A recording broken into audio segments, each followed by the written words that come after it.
Hello guys, welcome back to my YouTube channel. स्वागत है आप सभी का अपनी नगरी में। मैं सौरभ मिश्रा। आज हम निकल पड़े हैं एक ऐसे शहर की सैर पर जहां हर पत्थर एक कहानी सुनाता है, जहां इतिहास आज भी जिंदा है, जहां गोमती नदी सदियों से लोगों की ज़िंदगी का हिस्सा बनी हुई है और जहां की मिट्टी में अपनापन बसता है। ये है हमारा जौनपुर। कहाँ हम आ रहे हैं? जौनपुर में। और लोग इसे सिर्फ एक ज़िला समझते हैं, लेकिन मेरे लिए ये यादों का शहर है, अपनेपन का मतलब एहसास है और हमारी पहचान है। आज हम किताबों वाला जौनपुर नहीं, पता है, आज हम असल में जौनपुर देखेंगे कि जौनपुर कहाँ है। वो जौनपुर जहाँ सुबह की चाय की दुकान पर चौपाल सजती है, जहाँ खेतों में मेहनत करती ज़िंदगी मुस्कुराती है और जहाँ पुराने किले और मस्जिदें आज भी बीते समय की गवाही देते हैं और जहाँ हर गली में एक नई कहानी छिपी हुई होती है। आज हम जानेंगे जौनपुर का इतिहास, यहाँ की संस्कृति और यहाँ का स्वाद, यहाँ के लोग और वो बातें जो शायद आपने पहले कभी नहीं सुनी होगी। तो चलिए सीधा हम जो है मुँह उठा करके चल देते हैं जौनपुर नगरी में। और आप मेरे साथ जो है मुँह उठा करके निकल पड़िए अपनी नगरी के साथ में, जौनपुर के एक यादगार और दिल से जुड़ी यात्रा पर। ठीक है, मैं हूं आपका दोस्त सौरभ मिश्रा और आप देख रहे हैं अपनी नगरी। चलिए शुरू करते हैं बिना लाग लपेट के, बिना देरी किए हुए, बिना किसी बात बतंगड़ के। सीधा हम जो है अपने जौनपुर से आपको रूबरू करवाते हैं।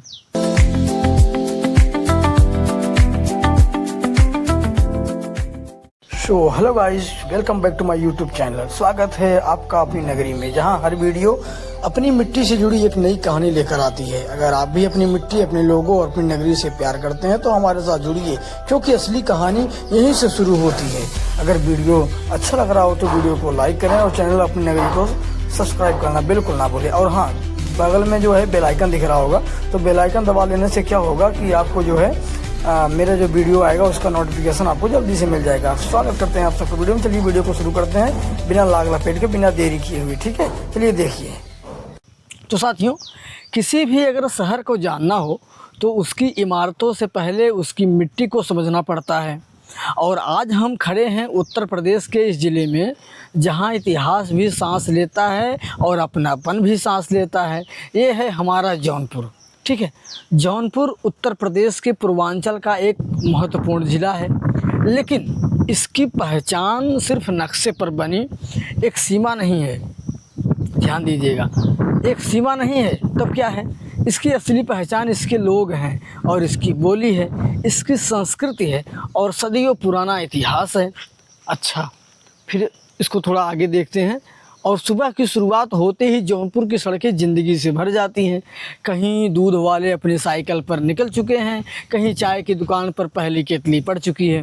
ठीक है, अखबार पढ़ते लोग, हंसी मजाक करते बुजुर्ग और स्कूल जाते बच्चे और अपने खेतों की ओर बढ़ते किसान। यही है जौनपुर की रोज़मर्रा की तस्वीर। और यहाँ की सबसे बड़ी खूबी है साथियों, अपनापन। अगर आप किसी से रास्ता पूछ लें तो कई बार वह सिर्फ रास्ता नहीं बताएगा, बल्कि आपको वहाँ तक भी छोड़ के आएगा जहाँ तक आपको जानना है। और यही पूर्वांचल की मिट्टी की पहचान है। जौनपुर में आधुनिकता भी है और परंपरा भी है। एक तरफ शहर की रौनक है तो दूसरी तरफ गाँव की सादगी है। खेत में लहलहाती धान और गेहूँ की फसल, आम और अमरूद के बाग, तालाब, छोटे छोटे मंदिर और पुरानी इमारतें, यह सब मिलकर के जौनपुर को एक अलग पहचान देते हैं। लेकिन जौनपुर हमेशा ऐसा नहीं था। सदियों पहले यह इलाका राजाओं, सल्तनतों और साम्राज्यों की राजनीति का केंद्र रहा है। और इसके बाद यहाँ ऐसी ऐसी इमारतें बनी जिन्हें देखने आज भी, ठीक है, जिन्हें देखने के लिए आज भी देश विदेश से लोग आते हैं। और इसी धरती ने कई शासकों का उत्थान किया और पतन भी देखा है। ठीक है, आज हम सिर्फ सफ़र की शुरुआत कर रहे हैं। आने वाले मतलब जो भी वीडियो होंगे उसमें हम जानेंगे कि आखिर जौनपुर का नाम कैसे पड़ा और यहाँ सर की सल्तनत कैसे बनी, शाही पुल किसने बनवाया, अटाला मस्जिद क्यों इतना प्रसिद्ध है और क्यों जौनपुर को कभी सिराज हिंद कहा जाता था। ठीक है, तो चलिए थोड़ा सा हम आपको ब्रीफ में बताते चलते हैं इस ट्रैवल एंड इवेंट में। ठीक है, तो आपको थोड़ा सा बताते चलते हैं कि क्या मामला है। सीधे सीधे हम आते हैं जौनपुर के इतिहास की ओर, ठीक है। क्योंकि किसी भी शहर को समझने के लिए उसके अतीत को जानना सबसे ज़रूरी होता है। तो आज जिस जौनपुर की गलियों में हम घूम रहे हैं, यहाँ कभी राजाओं की सेना गुजरा करती थी, घोड़ों की टापों की आवाज़ आती थी, टप टप टप टप, तलवारों की चमक और सत्ता की लड़ाई थी, ढक ढक ढक ढक, ठीक है। और यहाँ धरती इन सबकी गवाह रही है। लेकिन सवाल यह है कि आखिर जौनपुर की शुरुआत कैसे हुई इतिहास के पन्नों में, ठीक है। इतिहास के पन्नों के अनुसार अगर देखा जाए तो जौनपुर की स्थापना 14वीं शताब्दी में दिल्ली सल्तनत के सुल्तान फिरोज़ शाह तुगलक ने कराई थी। माना जाता है कि उन्होंने अपनी पूर्ववर्ती शासक मोहम्मद बिन तुगलक, जिनका नाम जौना खां भी था, उन्हीं की याद में जो है इसे जौनपुर रखा गया था, ठीक है, इस शहर का नाम। लेकिन जौनपुर सिर्फ एक नया शहर नहीं है, तो फिर यह धीरे धीरे शिक्षा का केंद्र बना, संस्कृति, कला और क्या बोलते हैं प्रशासन, हाँ प्रशासन जो है उसका एक बड़ा केंद्र बन गया।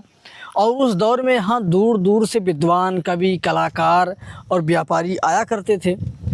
और जौनपुर की पहचान सिर्फ सत्ता से नहीं बल्कि ज्ञान और संस्कृति से भी बनने लगी। समय बीतता गया और फिर आया वह दौर जिसने जौनपुर के इतिहास में हमेशा के लिए अमर कर दिया। कौन था वो? था सरकी था। सरकी सल्तनत का ही दौर था, लगभग 1394 का, 55 का, मतलब 1394-95 का आसपास रहा होगा। उसी के आसपास मलिक सरवर ने जौनपुर में सरकी शासन की नींव रखी। और इसके बाद जौनपुर इतनी तेज़ी से विकसित हुआ कि इसे सिराज हिंद कहा जाने लगा। और यह उपाधि किसी साधारण शहर को नहीं मिलती थी। इसका मतलब था कि जौनपुर को शिक्षा, साहित्य, कला और स्थापत्य के एक महान केंद्र के रूप में देखा जाने लगा। सरकी शासकों ने यहाँ ऐसी इमारतें बनवाई जो आज भी उनकी कला और सोच की मिसाल है। पत्थरों पर की गई नक्काशी, विशाल मेहराबें और अनोखी वास्तुकला आज भी लोगों को हैरान कर देती हैं, ठीक है। और लेकिन हर साम्राज्य की तरह सरकी सल्तनत का भी अंत हुआ। समय बदला, शासक बदले और जौनपुर मुग़लों के प्रभाव में आ गया। फिर भी इस शहर की पहचान कभी मिट नहीं सकी। आज हम सब मतलब जौनपुर की गलियों से जब गुजरते हैं तो शायद हमें सिर्फ सड़कें और इमारतें दिखाई देती हैं, लेकिन अगर इतिहास की नज़र से देखें तो हर मोड़, हर पत्थर और हर पुरानी दीवार अपने अंदर सदियों की कहानी समेटे हुए है। और अगर जौनपुर की पहचान किसी एक इमारत से होती है तो वह है शाही पुल। यह पुल सिर्फ पत्थरों से बना एक पुल नहीं है, बल्कि सदियों से इस शहर की धड़कन है।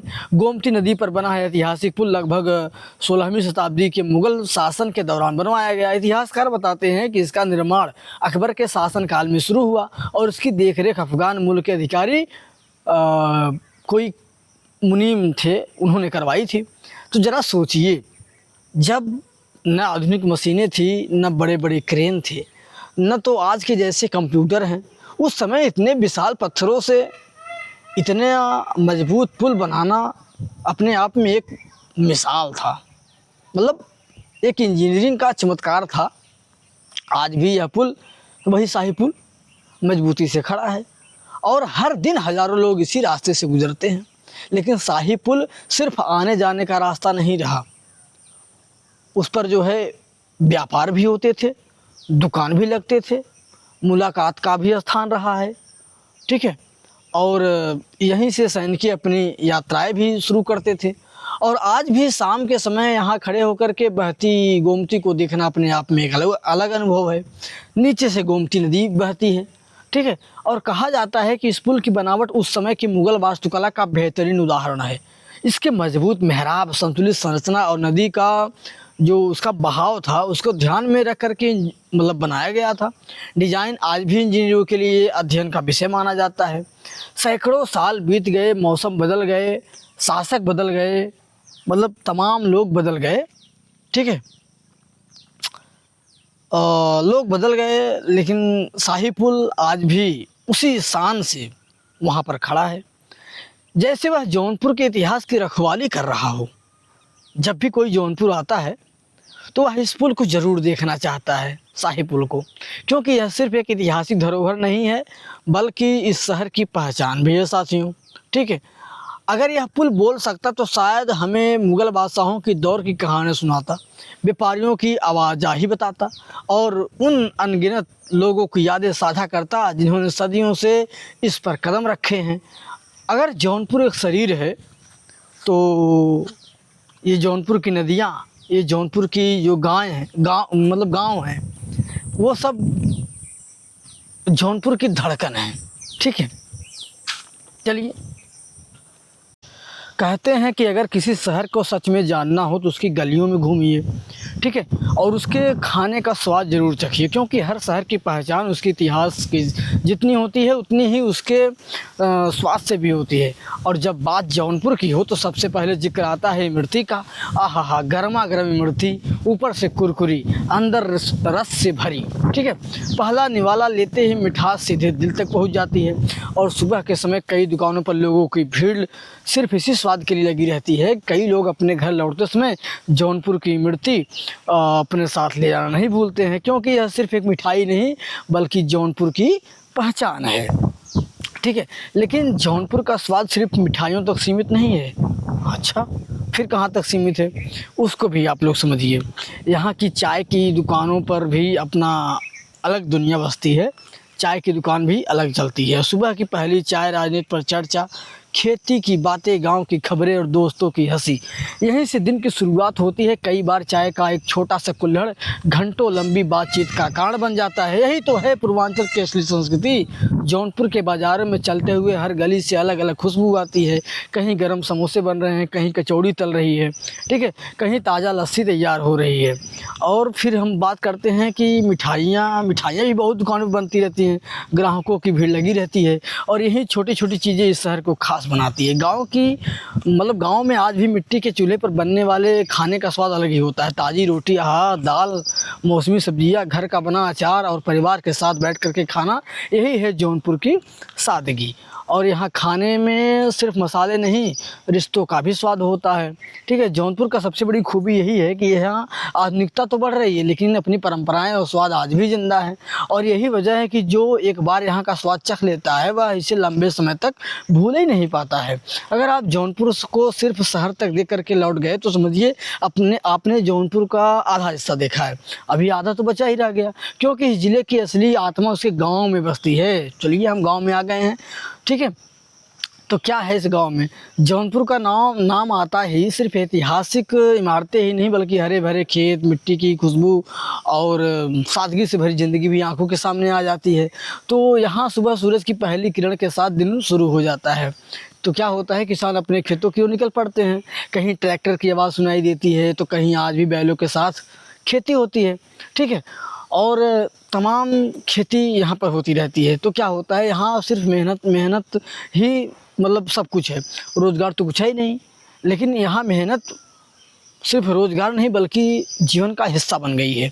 ठीक है, और जौनपुर की उपजाऊ ज़मीन ने सदियों से यहाँ के लोगों का साथ दिया है। जैसे धान, गेहूँ, दलहन, तिलहन और कई तरह की सब्जियाँ यहाँ पाई जाती हैं। बरसात की पहली बूंद गिरते ही खेतों में नई उम्मीदें जन्म ले लेती हैं और जब फसल पक कर के तैयार होती है तो पूरे गांव में खुशी का माहौल दिखाई देता है। गांव की पहचान सिर्फ खेत नहीं होते, यहाँ के बाग बगीचे भी इस मिट्टी की खूबसूरती बढ़ाते हैं। आम के मौसम में पेड़ों से लदे बाग, अमरूद की खुशबू और पेड़ों की छाँव में बैठ कर के होने वाली बातें, ये सब किसी फिल्मी दृश्य से कम नहीं लगते हैं। गांव की शाम की अपना अलग ही रंग होता है। चबूतरे पर बैठे बुजुर्ग पुराने किस्से सुनाते हैं, बच्चे खुले मैदान में चौपाल में खेलते रहते हैं और घरों से उठती रोटी की खुशबू पूरे माहौल को अपना सा बना देती है।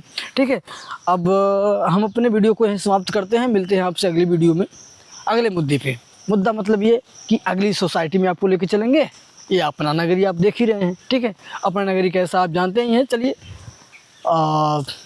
वीडियो अगर पसंद आ रहा हो तो वीडियो को लाइक, चैनल को सब्सक्राइब करना बिल्कुल नहीं भूलिएगा। ठीक है, आपसे मिलते हैं अगले वीडियो में, तब तक के लिए जय हिंद दोस्तों।